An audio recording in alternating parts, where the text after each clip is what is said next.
সেটা ব্রেকিং নিউজে নজর রাখবো। যদি মমতা বন্দ্যোপাধ্যায়, মণিশঙ্কর চট্টোপাধ্যায়রা সে একটা নির্দিষ্ট সম্প্রদায়ের পক্ষ নেয়, তাহলে কোনো দোষ নেই, কোনো রক্তিম দাস বা রাজেশদের তাদের হিন্দুদের পক্ষ নেওয়ার কোনো দোষ হতে পারে না। আমি একটা ব্রেকিং নিউজে নজর রাখবো। এই মুহূর্তে শুভেন্দু অধিকারীর একটা গুরুত্বপূর্ণ খবর আসছে। ঘটনা ধামাচাপা দেওয়ার চেষ্টার অভিযোগ। রাজ্যের তরফ থেকে আদালতে নাকি ভুল ভিডিও দেওয়া হয়েছে, যে ভিডিও ইতিমধ্যেই ভাইরাল, যে ভিডিওর অডিও আমি দেখাতে পারছি না, তার জন্য আমি ক্ষমা প্রার্থী। আমি নিয়ম ভাঙতে পারবো না। আমি এই দেশের একজন সচেতন সাংবাদিক হিসেবে স্বর্ণালী সরকার দেখাতে পারলো না, কিন্তু আদালতে জমা পড়েছে, আইন রয়েছে, সেইখানে ভুল ভিডিও দেওয়া হয়েছে পুলিশের তরফ থেকে। মারাত্মক অভিযোগ শুভেন্দু অধিকারীর। শুভেন্দু অধিকারী পাল্টা পোস্ট করছেন, তাহলে এলাকায় ঢুকতে বাধা দেওয়া হচ্ছে কেন? ইন্টারনেট বন্ধ করে রাখা হয়েছে কেন?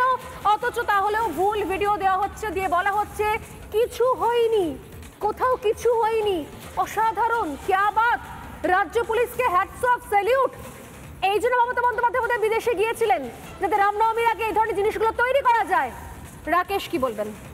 আমি প্রথমে বলবো যে আজকে এখানে দোষে আমি উচ্চকণ্ঠে ঘোষণা করছি জয় শ্রীরাম।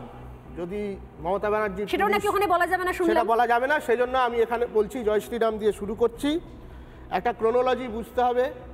আমরা 2021 যতদূর আমার মনে পড়ছে কালিয়াচকে দেখেছি, সেখানে থানা জ্বালানো হয়েছে, এবং তারপর থেকে মোথাবাড়ির যে এলাকাটা আছে সেই জায়গাটা যদি খেয়াল করা হয়, সেখানে এক বাড়ির থেকে 10টা তাজা বোমা উদ্ধার করা গেছে। কোথায় বাচ্চারা বোম নিয়ে বল ভেবে খেলতে খেলতে বোম ফেটে মারা গেছে। তরুণীকে সরস্বতী পূজার আগের দিন রাত্রে গণধর্ষণ করে ভুট্টা খেতে ফেলে দেওয়া হয়েছে। এগুলো সব মোথাবাড়ির ঘটনা, পাবলিক প্ল্যাটফর্মে আছে।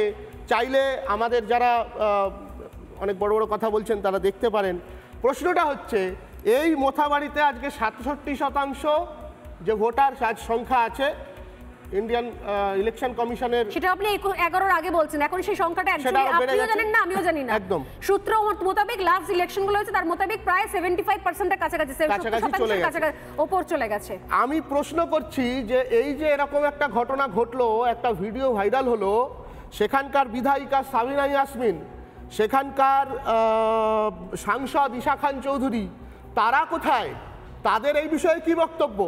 আমি না হয় বুঝলাম যে রাজ্যের যিনি মাথা, যাকে ছাড়া, যার অনুপ্রেরণা ছাড়া কলকাতার বুকে একটা শৌচালয়ও তৈরি হয় না, পাবলিক টয়লেটও তৈরি হয় না, তিনি না হয় লন্ডনে বসে ভুলভাল বকতে ব্যস্ত আছেন, বক্তব্য নেই কোনো, ঠিক আছে, উনি লন্ডন থেকে ফিরে আসেন, তিনি বলছেন তিনি নাকি সবার জন্য, তিনি সবার জন্য, অল হিন্দু, মুসলিম, শিখ, ইসাই সবাইকে তিনি ভালোবাসেন।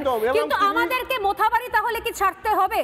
কি আপনি কি বলবেন খুব সংক্ষেপে, 30 সেকেন্ড? একদম আমাদের মোথাবাড়ি ছাড়তে হবে, এটা একদম খুব প্রমিনেন্ট হয়ে গেছে। কারণ আমরা এটা দেখেছি যে মানুষের যে শুধু প্রাণ নেওয়া হচ্ছে তা নয়, জীবিকার উপরে আঘাত করা হচ্ছে, দোকান ভাঙচুর করা হয়েছে, ঘোষেরা ছাড়া নিয়ে যাচ্ছিল, সেগুলোর সেই গাড়িগুলোতে পাথর মেরে সেগুলোকে নষ্ট করা হয়েছে, মানুষের ধর্মানুভূতিতে আঘাত দেওয়া হচ্ছে, এবং বারংবার এটা বুঝিয়ে দেওয়া হচ্ছে, ওই যে একটা থ্রেট যে ভাই যা খুশি করো, পুলিশ কিছু বলবে না, এই বার্তাটার মধ্যে দিয়ে হিন্দু সম্প্রদায়ের মানুষগুলোর মধ্যে যে ভীতি সঞ্চার করা গেছে, তাতে তারা বুঝতে পারছে, তারা এটা সচেতনভাবে করেছে যে মানুষ যাতে এই হিন্দু যারা আছেন এখনো ওখানে, তারা যাতে ছেড়ে চলে যান।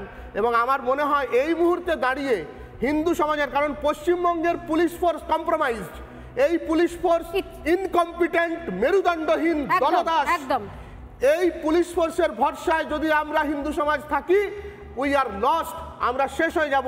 সেজন্য আমার মনে হয় হিন্দুদের এই মুহূর্তে একটা কমিউনিটি বিল্ডিং করার দরকার আছে, এবং কমিউনিটি হিসেবে কমিউনিটি রেজিস্ট্যান্স তৈরি করার দরকার আছে। শুধুমাত্র খবরগুলো দেখানো হতো না বলে, শুধুমাত্র এই বিষয়গুলো সামনে আসতো না, বা এতদিন সোশ্যাল মিডিয়া ছিল না বলে অনেক কিছু জানতে পারেননি আপনারা।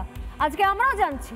সত্যি সত্যি সোশ্যাল মিডিয়া না হলে হয়তো এমন অনেক কিছু খবর, সেগুলো হয়তো জেলা স্তর থেকেও জেলার রিপোর্টাররা পাঠাতে ভয় পেতেন, তারা দীর্ঘদিন ধরে এগুলোকেও পাঠাননি, আসেনি। এগুলো আজ সবাইকার সামনে দিনের আলোর মতো স্পষ্ট হয়ে যাচ্ছে।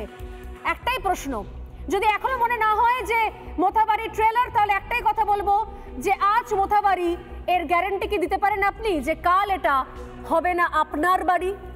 দায়িত্ব দিতে পারেন, গ্যারান্টি দিতে পারেন? এই প্রশ্ন রেখে শেষ করলাম। সময়টা বিরতির পর ফিরে আসছি, সঙ্গে থাকুন।